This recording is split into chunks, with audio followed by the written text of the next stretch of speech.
Plusieurs personnes nous contactent avec le désir de se lancer dans l'immobilier et pour la plupart d'entre eux, ils ont suivi beaucoup de formations qui parlent du prêt à 110%. Donc, on avait d'ailleurs fait une vidéo, un live avec Alain où on parlait du fait d'obtenir un prêt à 110%. Donc, il y a plusieurs personnes comme ça qui nous contactent, qui désirent acquérir leur premier bien immobilier, qui désirent avoir un prêt à 110% pour bénéficier de tout le levier de la banque, mais ils se confrontent à un point lorsqu'ils contactent leur banque, c'est que la plupart des banques aujourd'hui, avec les conditions actuelles, leur demandent de mettre un apport. Donc la question qui se pose pour plusieurs d'entre eux, c'est de savoir est-ce qu'il faut que je me lance dans l'immobilier maintenant? Est-ce qu'il faut que je mette un apport? J'ai rencontré plusieurs de personnes, et ce fut mon cas d'ailleurs, qui ont investi dans l'immobilier, qui n'ont pas mis d'apport et qui ont profité au maximum du levier de la banque. Alors, est-ce qu'il faut que je fonce tête baissée, que je contacte toutes les banques, j'essaie au mieux d'avoir un prêt sans apport? Et si je ne réussis pas à avoir une banque qui me suit sur un projet sans apport, alors je laisse tomber le bien immobilier. Dans cette vidéo, je me propose de répondre à cette question. Faut-il aujourd'hui, dans les conditions actuelles, investir dans l'immobilier avec ou sans apport? Bonjour à tous, je suis Nelly Tcheko, entrepreneur et cofondatrice avec Alain Patrice de cette plateforme, les clés de l'afro-business. Sur cette chaîne, nous nous proposons de partager avec toi les conseils, les pratiques et les idées de business qui te permettront à toi aussi de te lancer dans le business, de créer des entreprises, de générer plusieurs sources de revenus afin de prendre ton envol financier. Avant d'aller plus loin dans la thématique du jour, dans la question à laquelle je vais répondre aujourd'hui, je t'invite à faire deux choses. La première chose, c'est de télécharger un extrait du livre d'Alain Patrice, Trouver le bon associé, que tu trouveras en barre de description. Et la deuxième chose que je t'invite à faire, c'est simplement de t'abonner à cette chaîne si tu es nouveau sur la chaîne et que tu ne nous connais pas encore et que tu ne me connais pas encore, tu ne connais pas non plus Alain Patrice, je t'invite à t'abonner et à parcourir la chaîne pour bénéficier des nombreux contenus que nous proposons afin de te donner des idées de business, afin de te booster dans tes entreprises, afin de te permettre de prendre ton envol financier. Alors pour ceux qui ne savent pas, nous accompagnons, donc aujourd'hui je suis sur la thématique de l'immobilier et ça fait partie des domaines sur lesquels nous accompagnons plusieurs personnes à se lancer pour pouvoir générer plusieurs sources de revenus.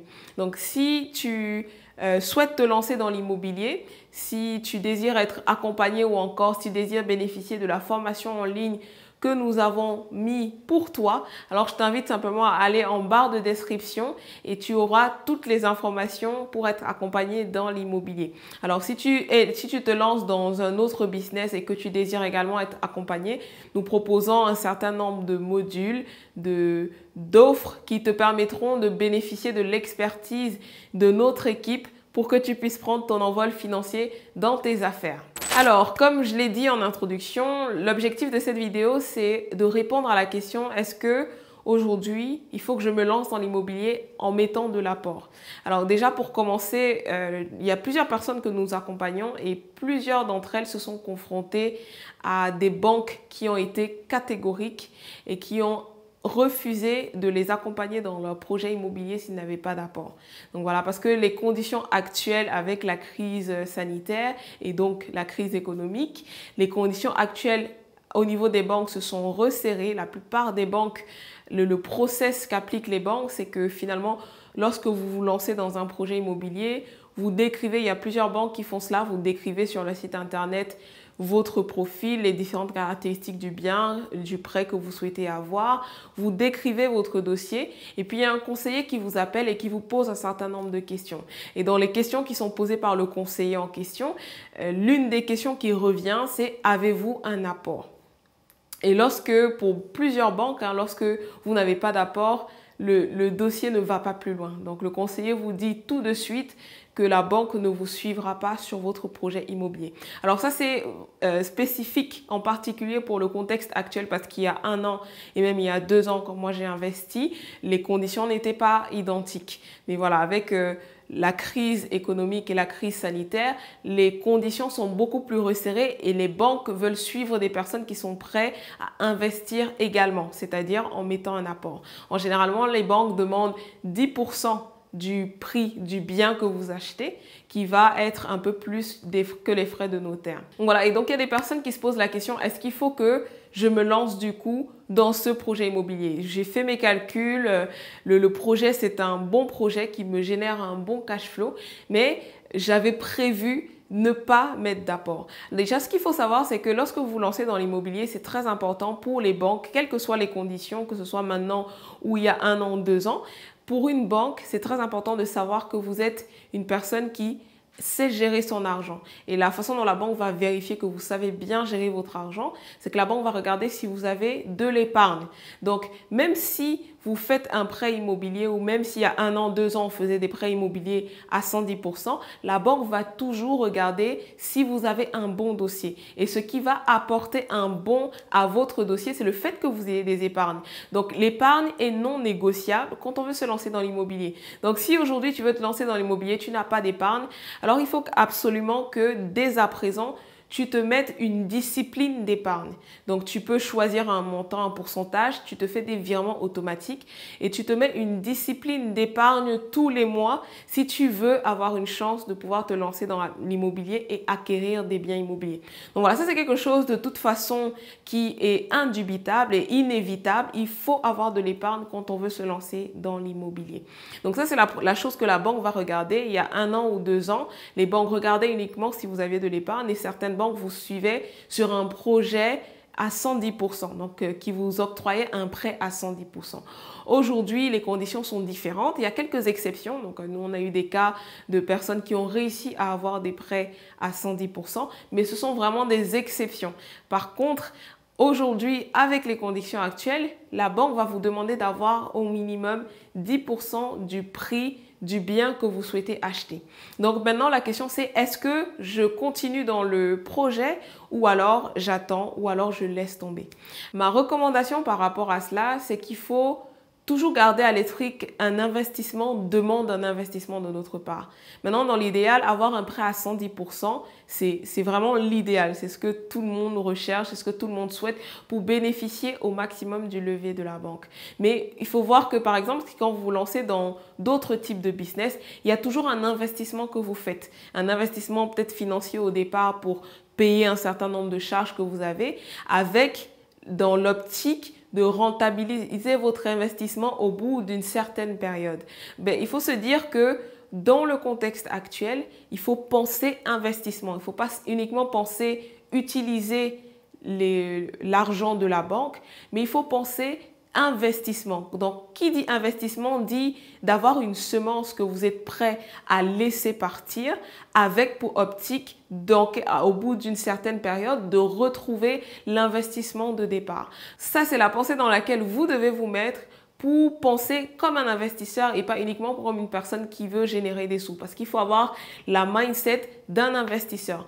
Maintenant, la question qu'il faut se poser, c'est de savoir si je mets un apport de 10% sur un bien immobilier que je souhaite acquérir, au bout de combien de temps est-ce que j'arrive à récupérer ma mise de départ? Donc ça, c'est la question que vous devez vous poser. Pas uniquement est-ce que j'ai mis ou pas un apport, mais au vu du contexte actuel, vous posez la question, si je mets l'apport, au bout de combien de temps, avec cet investissement, j'arrive à récupérer ma mise de départ et par la suite à dégager un peu plus de cash flow?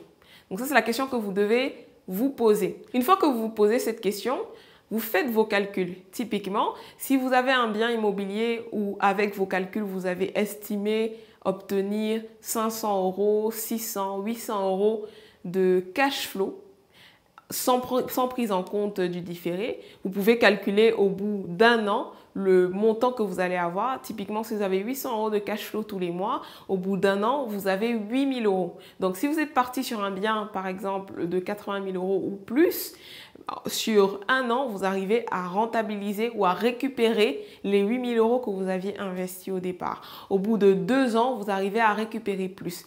Maintenant, ce que je conseille en termes de projet immobilier pour lequel vous mettez un apport, c'est qu'il faut négocier ce qu'on appelle un différé de remboursement. Alors, qu'est-ce que c'est qu'un différé de remboursement? Typiquement, lorsque vous acquérez un bien avec des travaux, Donc, lorsque vous avez des travaux à faire, à réaliser dans le bien, vous pouvez demander à la banque un différé de remboursement sur une longue période. Donc, ça peut aller sur 18 mois, ça peut aller jusqu'à 2 ans. Il y a même certaines banques qui en accordent jusqu'à 3 ans. Donc, au bout de la période qui vous est accordée par la banque, vous payez uniquement les intérêts et pas le capital. Donc, le capital du prêt immobilier. Donc, ce qui fait que finalement, les mensualités pendant les premières années ou les premiers mois sont beaucoup plus bas que la mensualité totale que vous allez payer une fois que vous allez payer la totalité de la mensualité.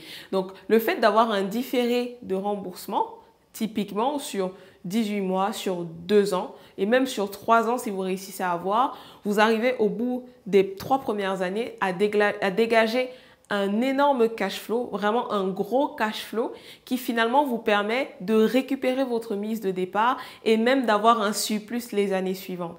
Donc, moi, ce que je vous recommande de faire, c'est de partir sur des biens qui nécessitent de faire des travaux et par la suite de demander à la banque d'obtenir un différé de remboursement le plus long possible.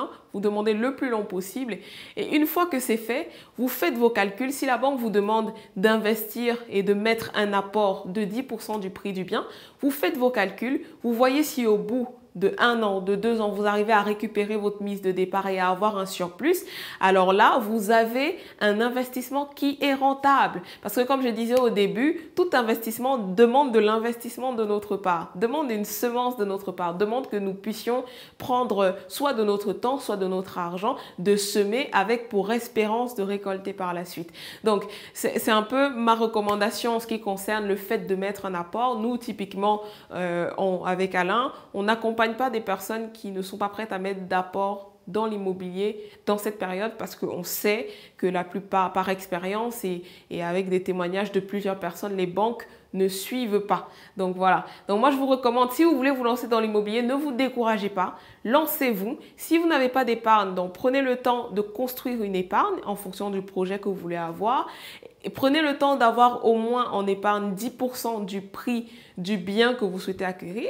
Donc en fonction de la tranche des prix des biens que vous souhaitez acquérir. Prenez le temps de constituer une épargne d'au moins 10%.